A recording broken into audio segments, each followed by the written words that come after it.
Hello guys, এটা হচ্ছে একটা হলো খুব ঔষধি কার্যকরী গাছ।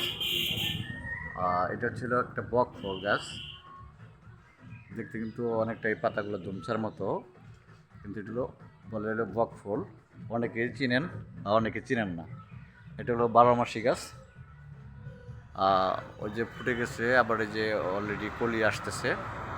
এটা কিন্তু অনেক উপকারিতা। এটা হলো মূলত দুই দুই কালার হয়। একটা হচ্ছে এই কালারটা, আরেকটা হচ্ছে একদম সাদা। এই জন্য এটার নাম ছিল বকফুল, মানে বক তো সাদা, বক পাখিটা কিন্তু সাদা, এই জন্য এটার নাম ছিল বকফুল বা বকফুল নামে। সার্চ দিলে ইউটিউবে এবার সরি গুগলে এটা চলে আসে। এটা কী কী উপকারিতা, কী কী মানে উপকারিতা সব আপনারা জানতে পারবেন। তো এটা কিন্তু ওই হার্টের জন্য অনেক ঔষধ। এটা শুধু হার্ট না, অনেক অনেক ওষুধেরই কাজ হয় এটা, কিন্তু অনেকে জানে না। তো 12 মাসি গাছ খুবই কম হয়। এটা কিন্তু অলরেডি 12 মাসি হয়ে গেছে। মূলত এটা হলো সিজনে দুইবার আসে, কিন্তু এই গাছটা ভাগ্যক্রমে আল্লাহ পাক এটা হলো 12 মাসি করে দিছে। 12 মাসি আসে। এটা বয়স কিন্তু 1 বছর হয় নাই। এটা বয়সটা কিন্তু 1 বছর হয় নাই,